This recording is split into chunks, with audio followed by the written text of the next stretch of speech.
Hello, I am Rebecca Reinking, and a couple years ago I was stumped in therapy. I had a little one and they were substituting the TH sound for S. So they would say, I'm thick, when they meant to say I'm sick.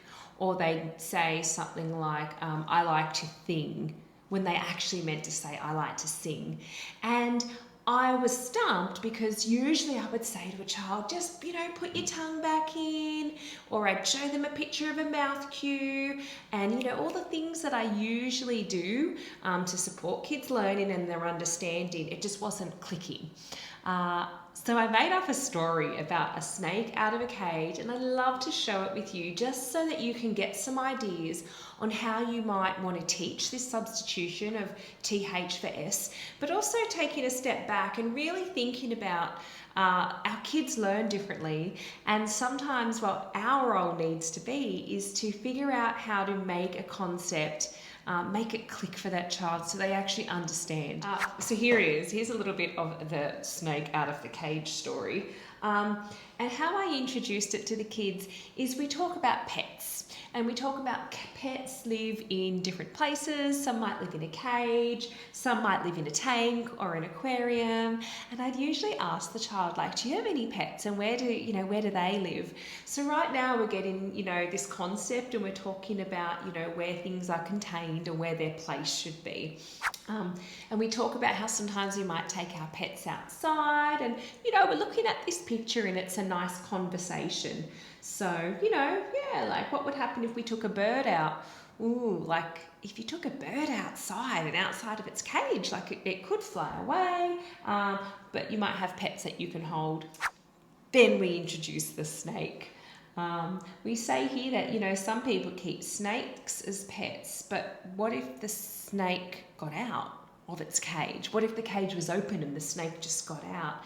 And this is where, you start to put this question to the kids, and they start to think about it and think. And we then relate letting a snake escaping out of our cage to our tongue. And our mouth.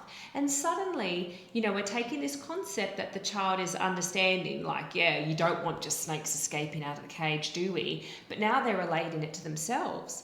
Oh, we don't want our tongue just escaping out of our mouth, would we? So it's a really, really nice way to get the child to understand the why.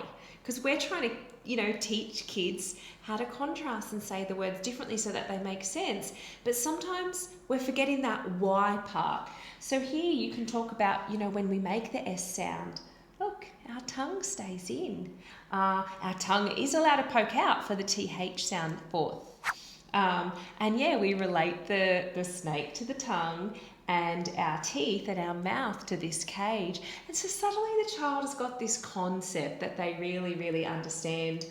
Now this is something I might introduce right at the beginning of therapy, just so the child understands, those terms, snake out of the cage. And then it's something that I can easily move into minimal pairs therapy. But here's the thing. I am still using those cues. I'm still talking about them. I might have kids categorize these. I might put these are just Velcro cues. I might put these out on the table, and as I go through my minimal pair contrast and I'm having the child hear the difference, I might get them to say, ooh, was that a snake in the cage sound or a snake out of the cage sound? What was that? What did you hear? What did you see? And I really make sure that I do some tasks that really consolidate the learning. The child could hear the sounds. They know what it means. They've got a category. They've got words for it. And so then when I pick them up, when we're doing our minimal pair contrast, I might say, oh, did you let the snake out of the cage for that? Was that a sound? And the child knows what they have to do because they've got the context. They know all they have to do is put the snake, which is the tongue, back in the cage, which is behind the teeth, and it makes sense to them.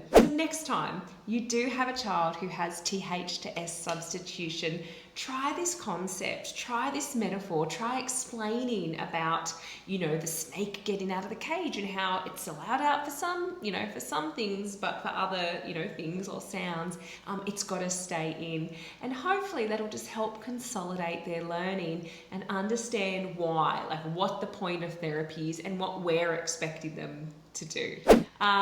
I will leave a link for these, for this story and for the cards in our comment section below. And please let me know if you want to know some other stories. I love making up stories to teach phonological patterns and rules, just to get kids involved in therapy. And I'd love to do more. So any of those other patterns that you see, let me know in the comments your most requested story, and I will make another video and show you how you can teach that pattern using a concept that the child will understand and be able to relate to.